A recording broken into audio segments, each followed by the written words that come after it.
Hello, kids of hope! It's story time, and today's story titled Mother's Hands. A young mother laid her baby girl to sleep in her cradle. I'll just go to the neighbors for a minute to visit, she thought to herself. I haven't had time to talk to her for such a long time.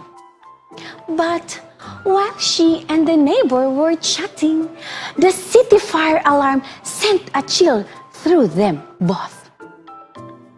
Don't worry, said the neighbor. Most likely, it's only a grass fire. There are lots of them at this time of this year. I'm sure the fire isn't anywhere near here. But listen, said the mother. I think I hear the fire engine coming this way. Look! People are running down the street, running toward my house.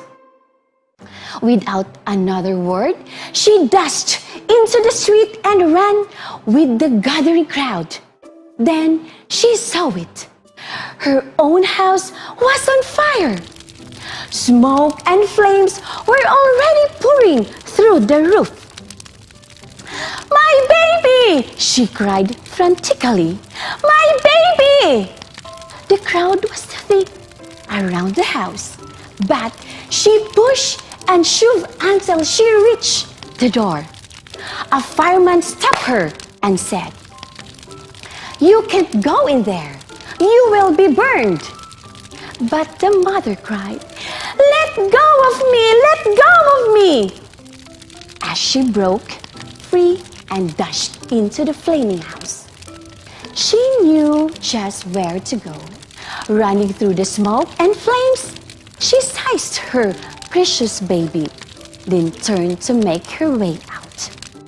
But by now, the smoke made it very hard to see and breathe. Nearly overcome, she swayed and fell, and would have made it out of the house safely if a fireman had not picked her up and carried her out. Watch as she went up as they appeared. Baby Marjorie was not hurt at all, but the poor mother's hands were terribly burned.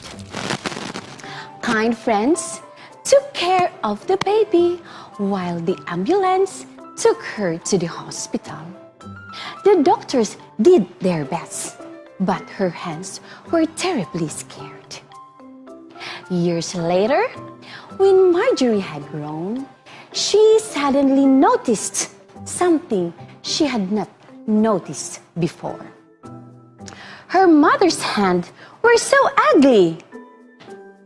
Why are your hands so ugly? She asked her mother when they were alone. Tears filled her mother's eyes as she remembered how frightened she was the day the house burned with Marjorie asleep and aware of the danger. Have I said something wrong? Marjorie said when she saw the tears. No, my dear, she replied her mother. But there's a story I need to tell you.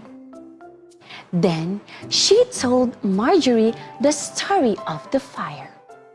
She told how the people tried to hold her back, how the fireman tried to stop her, how she battled the flames to rescue her, how she fell, and how they were rescued. Then she held out her scary hands for Marjorie to see. They are ugly in a way, aren't they? Mother said softly. For me, the only thing that mattered was to save your life. Now, it's Marjorie's turn to shed a few tears. "Oh, Mother," she cried, "you must love me so much. These are the most beautiful hens in the world." Kids of Hope, before we end our story, always remember this. Do you know there are hands that were hurt for you? The hands of Jesus. Soldiers drove great nails through his hands and hung on a cross to die so you could go to heaven. Even when he comes again, the marks made by those nails will still be there. If you ask him, he will show them to you when you see them. You will know for sure how much Jesus loves you.